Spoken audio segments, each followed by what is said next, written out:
Welcome everybody. I feel your pain. I know what you're going through. If you're watching this video, that's because, well, you're either probably interested in the mouse I'm about to show, specifically that mouse, or you're just struggling in finding a good gaming mouse. And you're doing research all over the place. You've looked at mouse A, mouse B, Razer, Corsair, everything, and now you're looking at Logitech. Lucky for you, this is a mouse that I think is among the best. And we're going to get into it. This is the Logitech G502 Hero, and we're going to review it.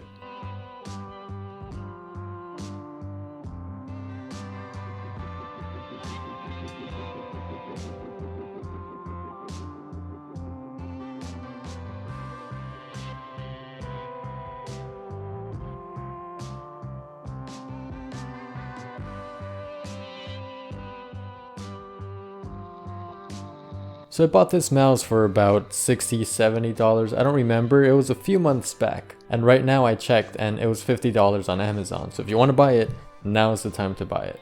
Let's start off with the design. So as you could see by the mouse in the video, the G502, this mouse looks incredible. It looks very comfortable. It looks premium, like they're using good materials and everything. And that's true. Everything feels premium about this mouse. The feel, the grips, the buttons, the texture, everything feels very good.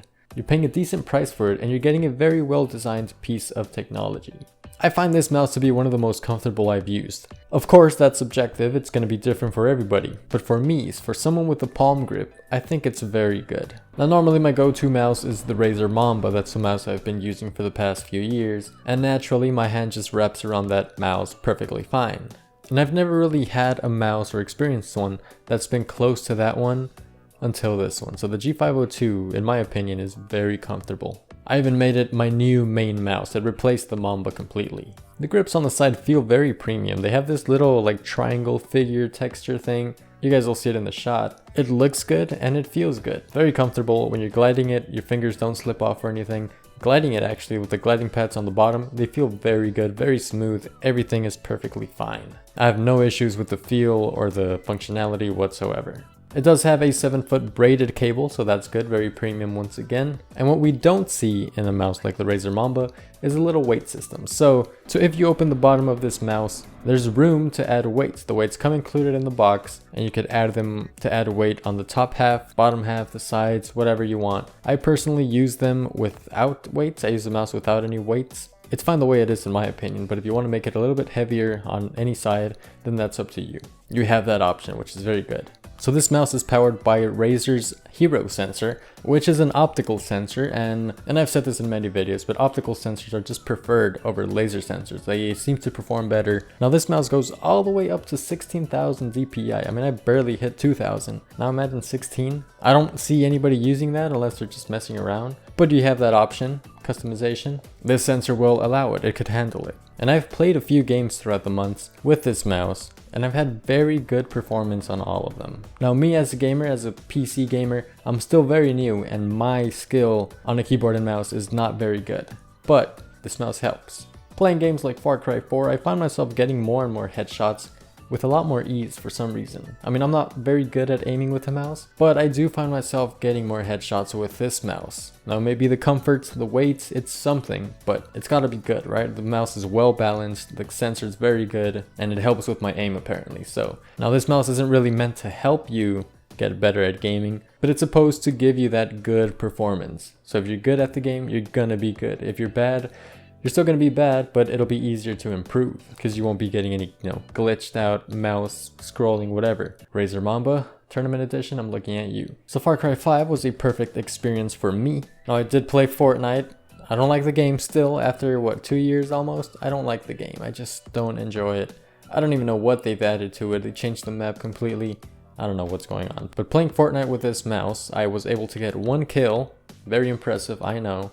1 kill, which is more than I normally get whenever I do play it. And I know that the way you play a game doesn't depend on the mouse, it depends on you. But I'm just saying that this mouse is performing very well with the games I do play. One thing I will say about Fortnite is I like the colors, I like the view, the graphics. They're not supposed to look like real and stuff, but I like how it looks. It's very pleasing visually. Anyway, moving on to the next game, CSGO, a very popular game. This is actually the very first time I play CSGO, ever. I downloaded it because it's free to play on Steam. And I'd say that I played 2 matches. So the first one I did alright. I went positive with, kill death ratio. I don't even know what I was playing. I think it was team deathmatch or something, but it kept changing weapons. I don't even know if you have a class to choose from or customize your own class setups like Call of Duty, whatever. But I performed very well. My aim was actually pretty good. And I got used to it after a few kills here. I got used to the game, of course. The mouse, fantastic, perfect.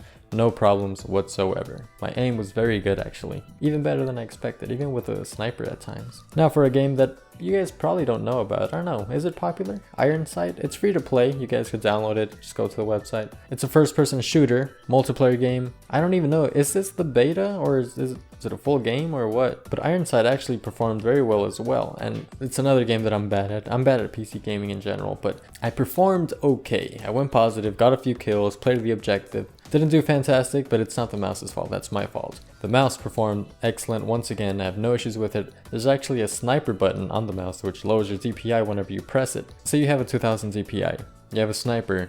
When you're zoomed in at that DPI, it's going to be really hard to hit your target. So when you hit that button, it just lowers the DPI and it moves slower, so you have more control of your aim.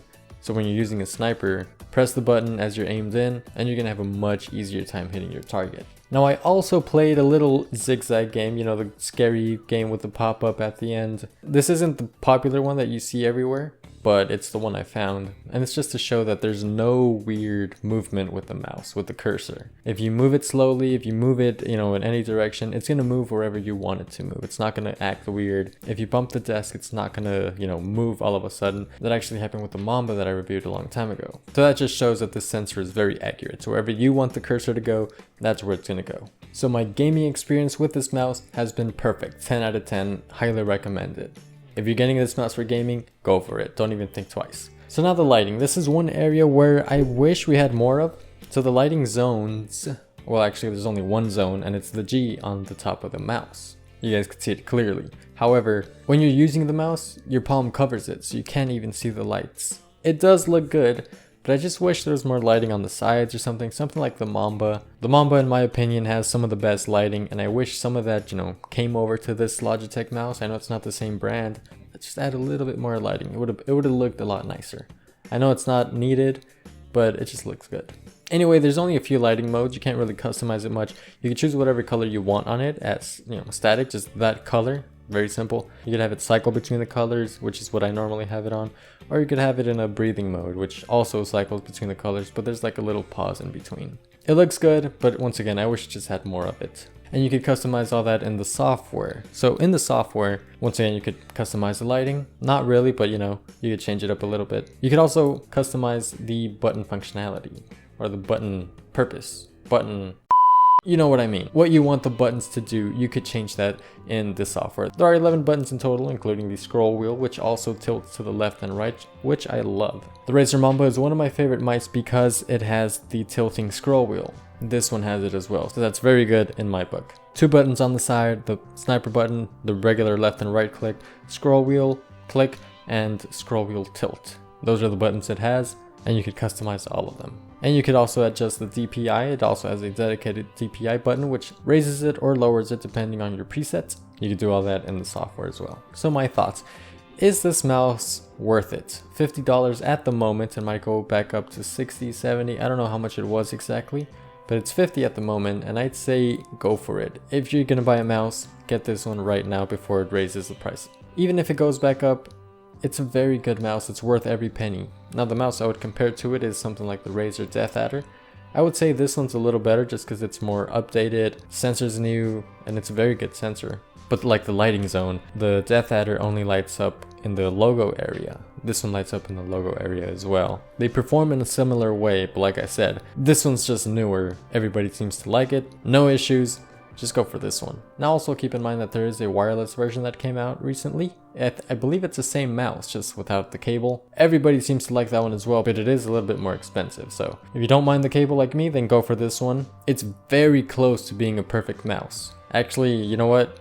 I really have no complaints about it. It's a really good mouse. If you want it, I definitely recommend it. Go ahead and pick it up. Huh. It's a very good mouse. So that's going to be it for the video. If you enjoyed, please make sure to leave a like, a comment down below, and consider subscribing.